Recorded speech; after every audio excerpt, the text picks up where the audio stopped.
Look, I need to get this off my chest, because apparently everyone has an opinion about what happened at my birthday dinner, but nobody's asking for my side of things. I'm Lainey, I'm 26, and yeah, I did break up with my boyfriend Carter in front of all our friends 3 weeks ago. But before you start rolling your eyes and thinking I'm some heartless bitch, just hear me out. Carter and I were together for almost 2 years. 2 years of me slowly suffocating under all his perfect boyfriend energy, while everyone around us kept telling me how lucky I was. 2 years of pretending I was grateful for all the things he did that I never asked for.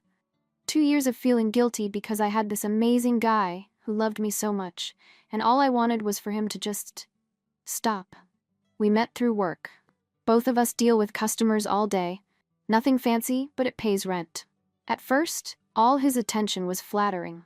He'd remember every little thing I mentioned, show up with my favorite coffee order, plan these elaborate dates to places he researched for hours online. Classic dream boyfriend behavior. Right?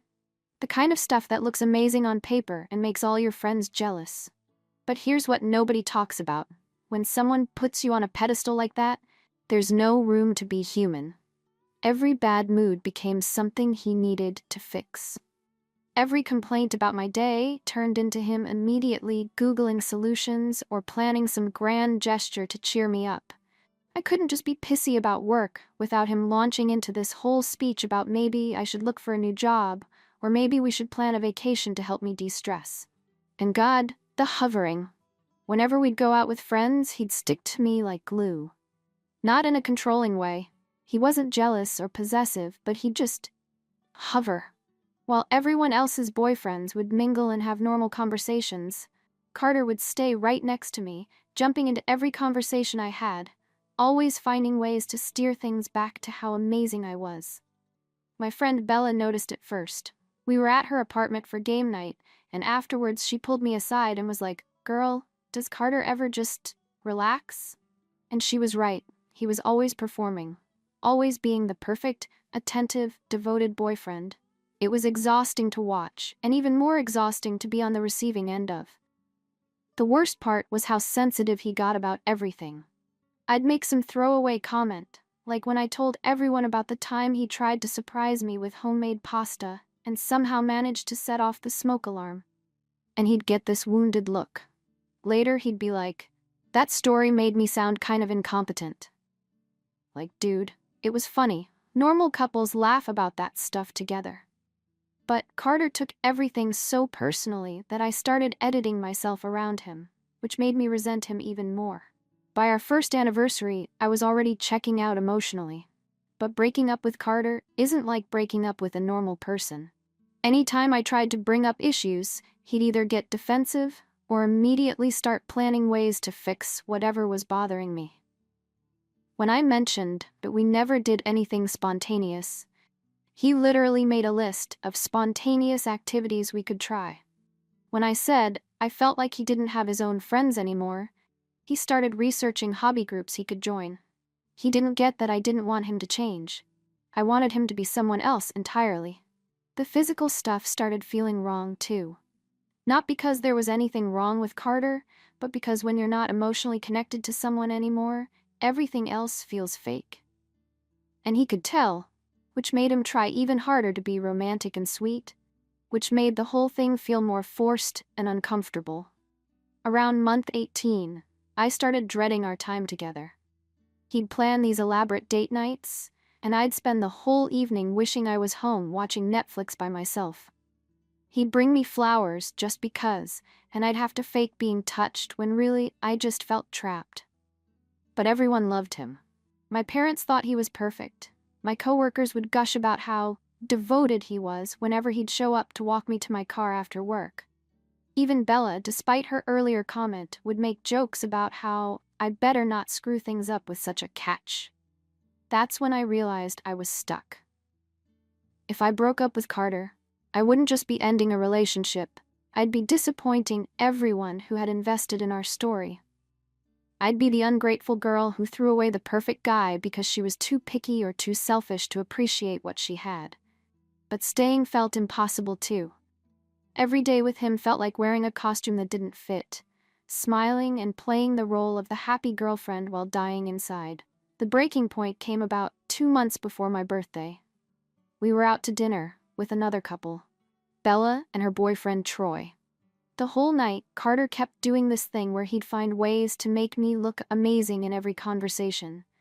When Troy mentioned that Bella was learning to garden, Carter immediately jumped in with how I had this incredible green thumb because I'd managed to keep a succulent alive for 6 months.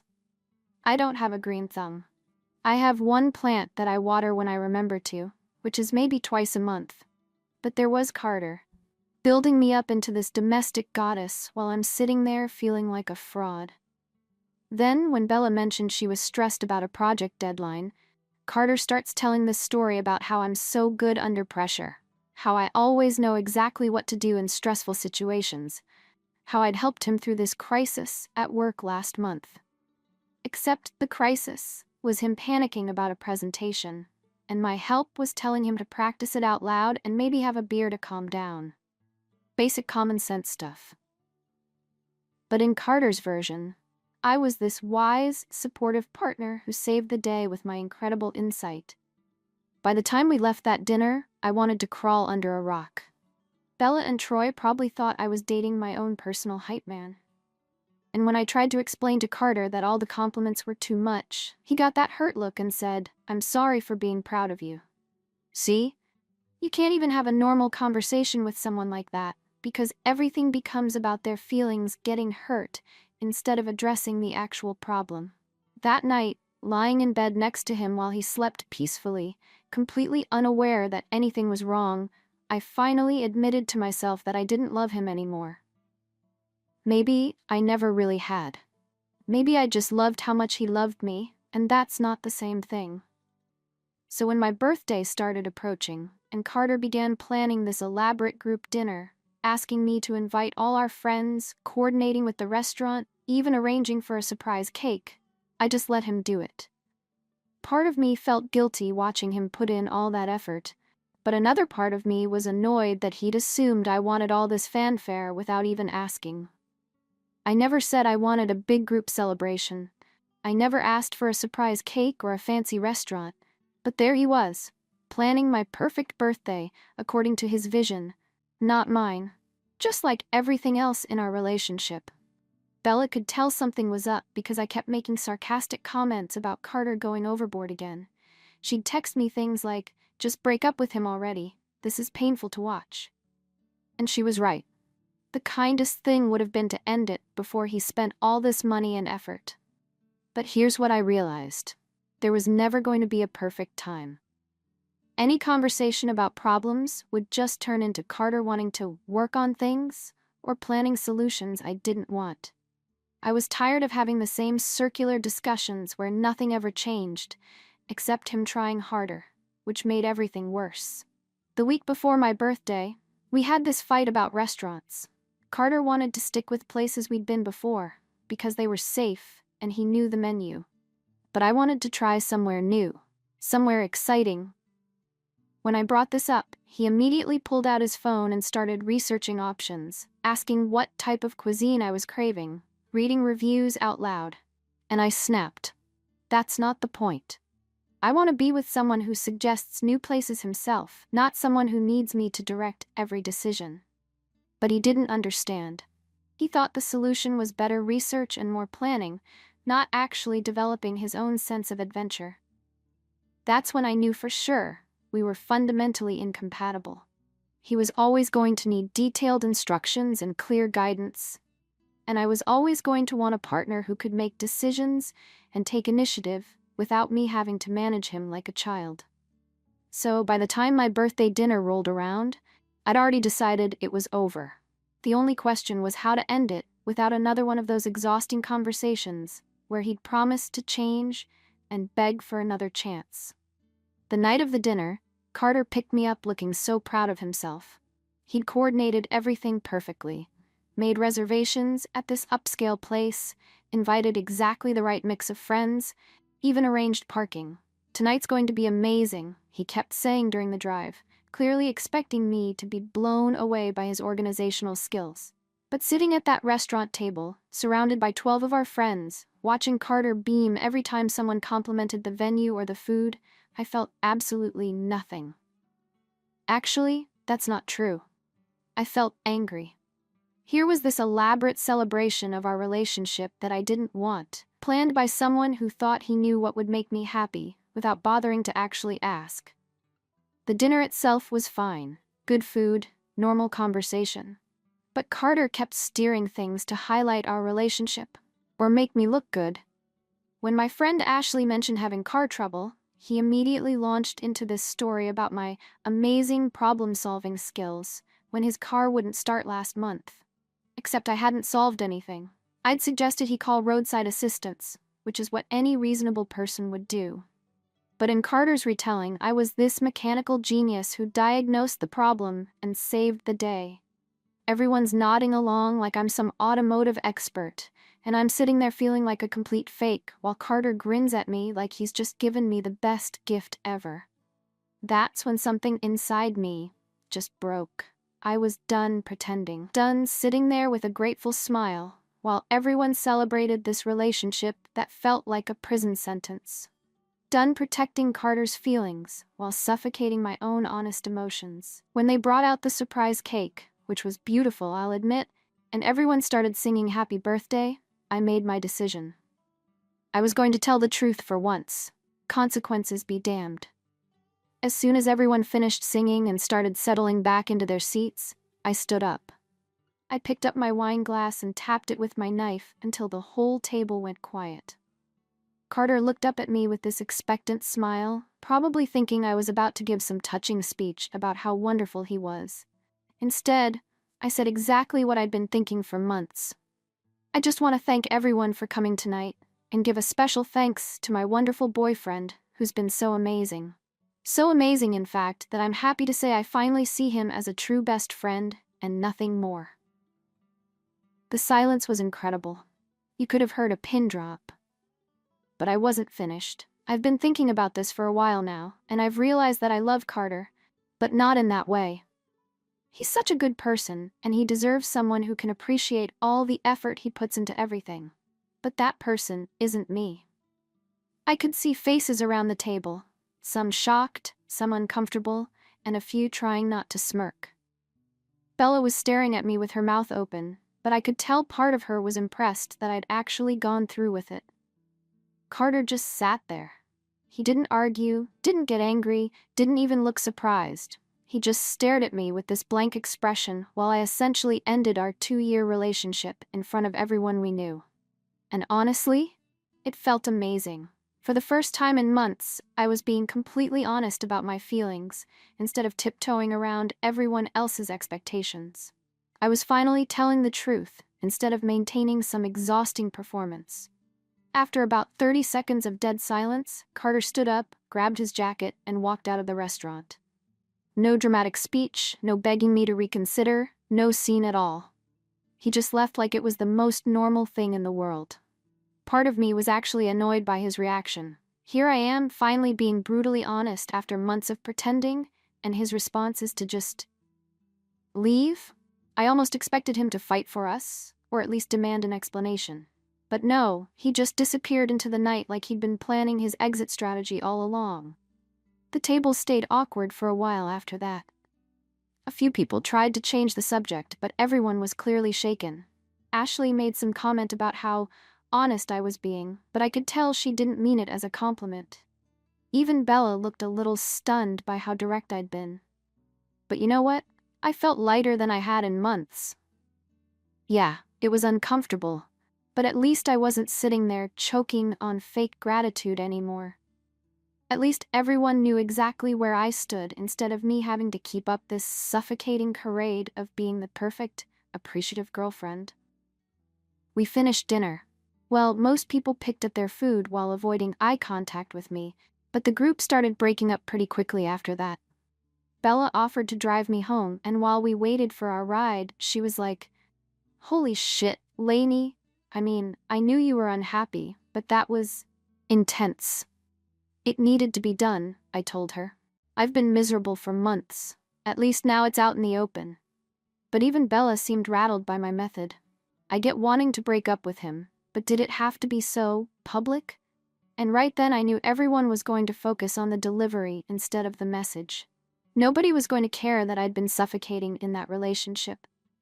They were all going to get caught up in the drama of how it ended instead of why it needed to end.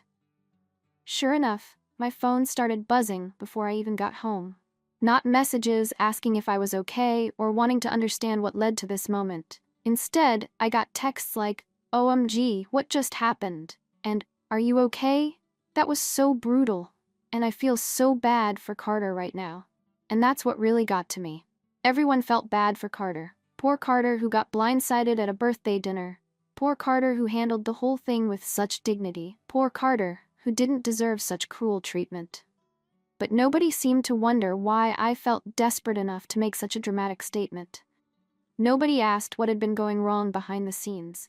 Nobody considered that maybe there were serious issues they hadn't been aware of. Instead, I started getting these passive-aggressive messages from people who'd been at the dinner. Things like, "I hope you realize what you just lost." And he really didn't deserve that kind of humiliation.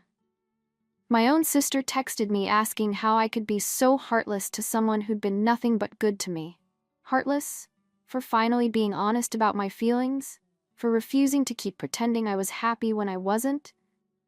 The worst part was that Carter wasn't even defending himself or talking trash about me. According to Bella, when people asked him what happened, he'd just say something like, "Lainey needs space to figure things out," or "I want her to be happy," whatever that means. Which made me look even worse, obviously. Here's this saint of a man being mature and understanding, while I'm the cold-hearted bitch who destroyed him in public for no good reason. But nobody bothered to ask why someone would do something that extreme unless they were absolutely desperate to escape. Over the next few weeks, I started losing friends, not directly. Nobody sent me some dramatic, "we can't be friends anymore" message. But invitations stopped coming. Group chats went quiet when I contributed. People would be polite when I saw them, but the warmth was gone. Meanwhile, everyone rallied around Carter. I'd see posts on Facebook about friends taking him out to cheer him up or checking in to make sure he was doing okay. Ashley posted this whole thing about supporting friends through difficult times. That was obviously about him, and I got nothing. Not one person reached out to see how I was handling the aftermath or whether I needed support too. In everyone's mind, I was the villain who'd created this mess, so I deserved whatever consequences came my way. 3 months after the dinner, I found out through Facebook that Carter was seeing someone new. Her name is Jenna, and from the photos people were posting, she looked sweet and artistic. Exactly the kind of girl who'd appreciate having someone plan elaborate surprises and remember every little detail about her life. And honestly, I was glad for him. Carter deserved someone who wanted all that intense devotion and attention. That was never going to be me, and at least now we both knew it.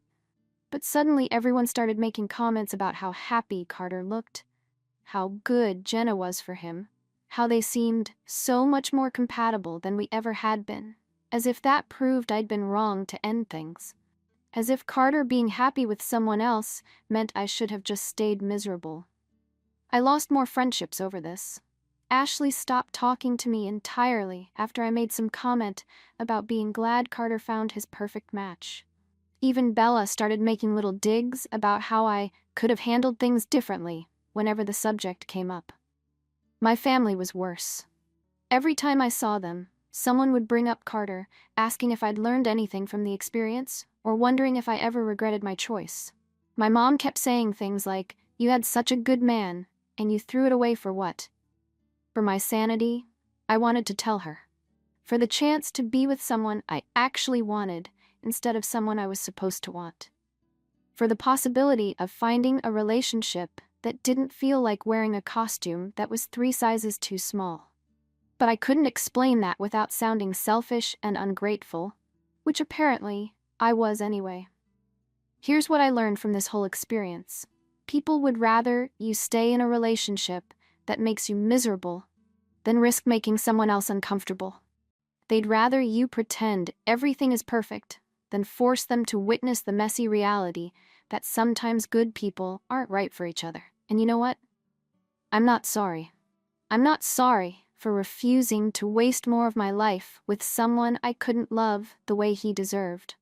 I'm not sorry for being honest about my feelings, even if the timing and method weren't ideal. I'm not sorry for choosing my own happiness over everyone else's comfort. Maybe I could have broken up with him privately.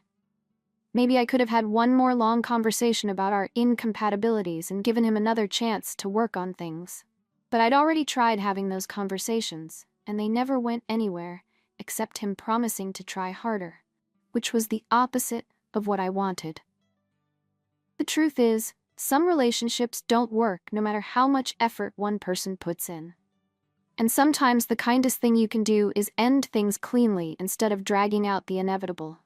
I'm single now, and despite what everyone predicted, I'm fine with that. Better than fine, actually. I'm focusing on figuring out what I actually want in a partner instead of just accepting whoever treats me well.